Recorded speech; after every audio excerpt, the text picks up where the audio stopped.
Compassion starts with natural human empathy.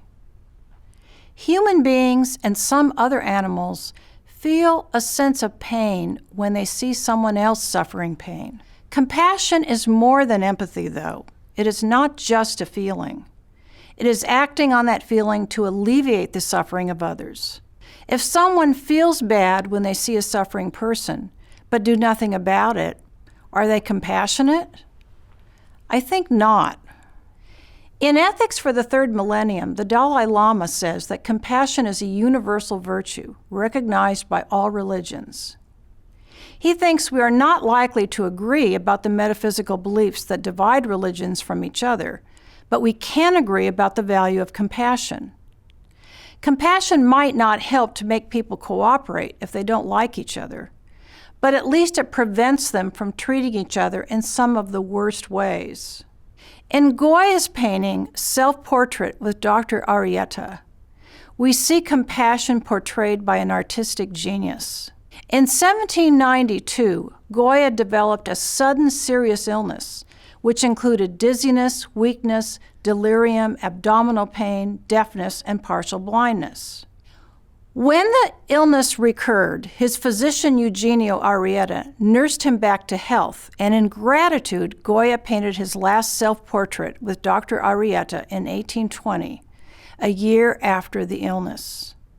In the painting, we see Goya in the grip of a painful and debilitating disease, clutching his bedsheet as if it is about to slip away with his life. The doctor is loving and gentle, supporting Goya's body while he encourages him to take his medicine. I don't know if you can see the shadowy figures in the background that seem to be from another world, a world of darkness that perhaps Goya expected to enter soon. But he recovered, and he lived another 8 years. How compassionate are we? For a pessimistic answer, consider the famous Good Samaritan experiment.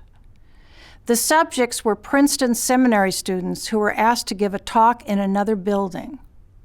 Some were to talk about seminary jobs. Others were to talk about the parable of the Good Samaritan. On the way, they encountered a man they didn't know was participating in the experiment. He was slumped in a doorway.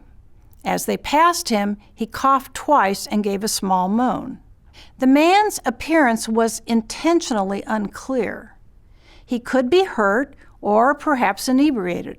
Some students were told they were late and had to hurry to make it on time for the talk. Others were in a lesser hurry. Still others were not in a hurry at all. Overall, only 40% offered some help to the victim. In low hurry situations, 63% helped. In medium hurry situations, 45% helped. And in high hurry situations, only 10% helped. It did not matter whether the participant was giving a talk about the Good Samaritan or a neutral topic. Knowing they were going to talk about the Good Samaritan did not make it more likely that they stopped. And a majority did not stop or offer any aid. What are we to think about this? Does that mean that most people lack compassion? Or that promptness is more important to people than compassion in an ambiguous situation? I don't know what the participants in the study were thinking, but many people have expressed shock at their behavior. Still, there are other indicators of high compassion among ordinary people. For example, after the Christmas Eve typhoon in the Philippines in 2006, an enormous number of people responded with donations to help the victims. Was it because it was Christmas or for some other reason? We are sometimes better at helping the suffering far away than we are the suffering lying right next to us. What explains that? An interesting issue about compassion is the kind of help that is appropriate. It is hard to make intelligent choices about the kind of aid that really works. And I don't think it is always clear what the compassionate act would be. If you give money to a panhandler, that shows compassion. But what if the panhandler uses the money to buy drugs? And what if you have reason to think that that is what he will do with the money? Maybe you should give money as a way to show the person that you're not ignoring him, that you feel empathy for his plight. But why should you do something that will hurt him? That is something we will talk about in class.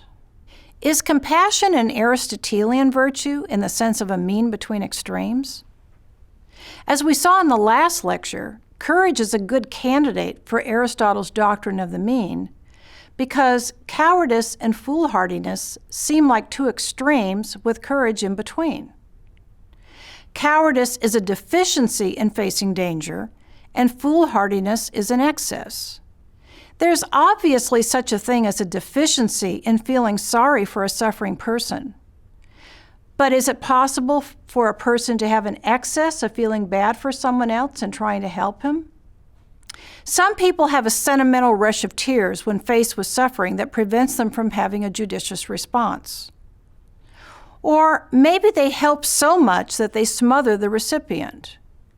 We might say that either one of those responses is too much of whatever compassion is supposed to be. I don't know of a word for that. If you can think of one, please post it on the website. Another issue is the difference between compassion and pity. Compassion is not a controversial virtue, but pity is morally ambiguous. I think that is because pity implies a sense of superiority to the suffering person, whereas compassion does not. People will sometimes say she's pitiful in a pejorative sense, but there's no comparable word for the object of compassion. We do not say she is compassionable, but if we did, I don't think it would imply anything pejorative. The Goya painting expresses another virtue just as much as it depicts compassion, and that is the virtue of gratitude. Goya's gratitude for Dr. Arrieta is just as uplifting as Arrieta's compassion for Goya. Both men are exemplars of virtue, but different virtues. Gratitude is not a popular virtue these days because recipients of compassion are sometimes said to be receiving something they have a right to expect. If that is right, compassion is a requirement of justice, and gratitude is not the appropriate response for receiving it. That seems wrong to me, but we will pursue that problem also in discussion.